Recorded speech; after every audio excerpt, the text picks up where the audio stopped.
मेरा नाम मधु चौहान है और आज की कहानी का नाम है अंतिम परीक्षा।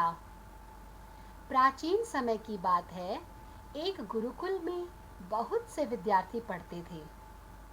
गुरुदेव सभी विद्यार्थियों को पढ़ाते थे। विद्या पूरी होने पर गुरुदेव परीक्षा लेते थे और परीक्षा में सफल होने वाले विद्यार्थी पास हो जाते थे और असफल विद्यार्थियों को फिर से पढ़ना पड़ता था। इसी गुरुकुल में 3 दोस्त पढ़ते थे। सबसे बड़े का नाम अकर्मा था, दूसरे का नाम विकर्मा और सबसे छोटे का नाम सुकर्मा था। तीनों दोस्त एक ही कक्षा में पढ़ते थे। जब उनकी विद्या पूर्ण हो गई, तब वे अंतिम परीक्षा के लिए गुरुदेव के पास पहुंचे। उन्होंने गुरुदेव के पैर छुए। गुरुदेव ने उन्हें आशीर्वाद दिया और बिना परीक्षा लिए ही घर भेज दिया।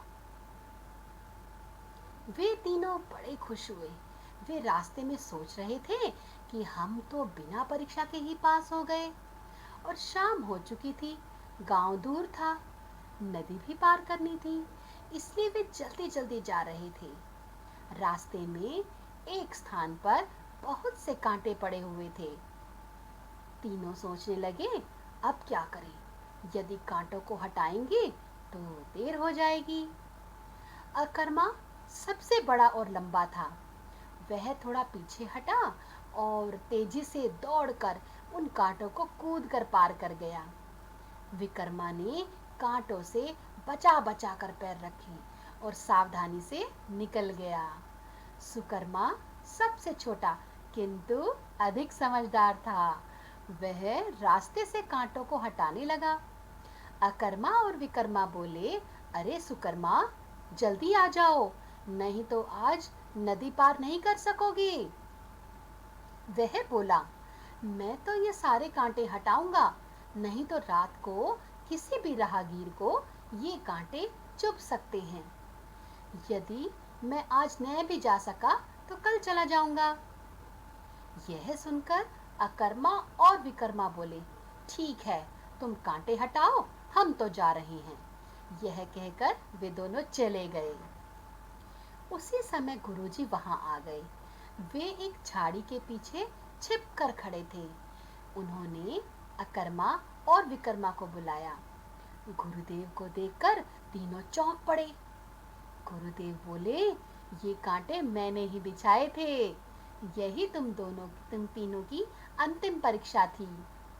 परीक्षा में अकर्मा और विकर्मा फेल हो गए, लेकिन सुकर्मा पास हो गया है।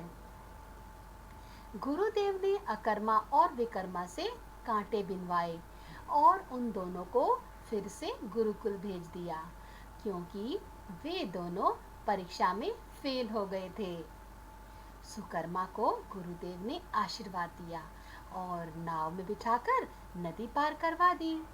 इस तरह सुकर्मा अपनी सद्भावना के कारण परीक्षा में पास हो गया। शिक्षा, विचारशील व सद्भावना वाला व्यक्ति ही सफल होता है। तो कैसी लगी आपको आज की कहानी अंतिम परीक्षा? मुझे उम्मीद है आपको कहानी ज़रूर पसंद आई होगी। तो अगली बार फिर एक नई कहानी के साथ मिलूंगी। तब तक के लिए धन्यवाद।